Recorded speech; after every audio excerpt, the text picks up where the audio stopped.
박근혜 탄핵 7년 후 어떤 처벌을 받았을까? 동남아에서 정키빵이라는 사설 도박장을 운영하던 범서방파가 구속되었는데 검찰 조사 중에 삼성 선수들과 네이처 리퍼블릭 정은호 대표의 100억대 도박 혐의가 발견되었습니다. 정은호의 이전 도박 사건을 검사장 출신 홍만표가 맡았던 것을 알게 되어 홍만표를 조사하기 시작했습니다. 홍만표가 정관 예우로 막대한 이득을 취한 게 포착되는데 이때 우병우 민정수석 비서관 또한 정은호를 변호했다는 게 알려지면서 우병우도 조사를 받기 시작했습니다. 비슷한 시기에 넥슨에게 거액의 주식을 뇌물로 받은 진경준을 조사 중에 조선일보가 넥슨과 우병우의 부동산 비리를 새롭게 제시했습니다. 이때 청와대는 조선일보에게 부패 기득권 세력이라며 비난을 했습니다. 청와대와 조선일보의 싸움이 계속되는 와중 조선일보가 K스포츠와 미르재단에 청와대가 압력을 넣어 기업들로부터 상납금을 내도록 했다는 사실을 밝혔습니다. 그러던 중 한겨레가 K스포츠와 미르재단 중심에 최순실이 있다고 터뜨림으로써 최순실 게이트가 시작되었습니다. 최순실의 딸인 정유라가 이화여대 입학 특혜와 재학 중 특혜 논란이 불거지면서 이화여대 학생들과 교수들이 시위에 나서 이화여대 총장 최경희는 사임했습니다. 최순실을 조사하던 중 최순실 아버지 최태민과 박근혜, 최순실의 관계가 드러났고 최순실이 박근혜 연설문까지 고쳐주는 사이라는 의혹이 제기되었습니다.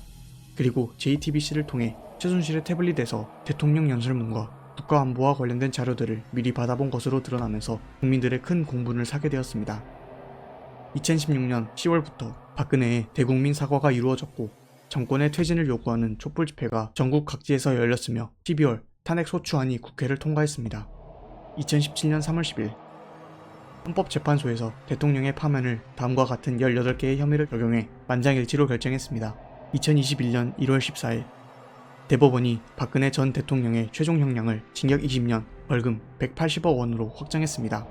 뇌물수수 혐의에 대해 징역 15년과 벌금 180억 원, 국정원 특활비 상납 혐의에 대해 징역 5년이 확정되었습니다.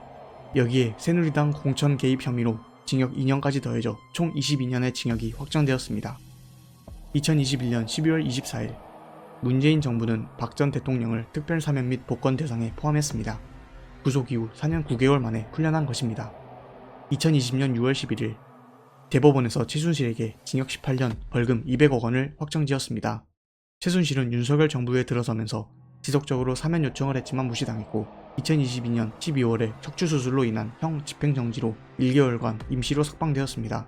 지난 7월에 최순실 딸 정유라가 면회를 다녀온 이후 최순실의 치매가 의심된다며 사면을 재차 요구하고 병원비 후원도 요청했습니다. 정유라는 지난 구속영장이 발부되었으나 기각되었고 불기소 처분을 받은 바 있습니다.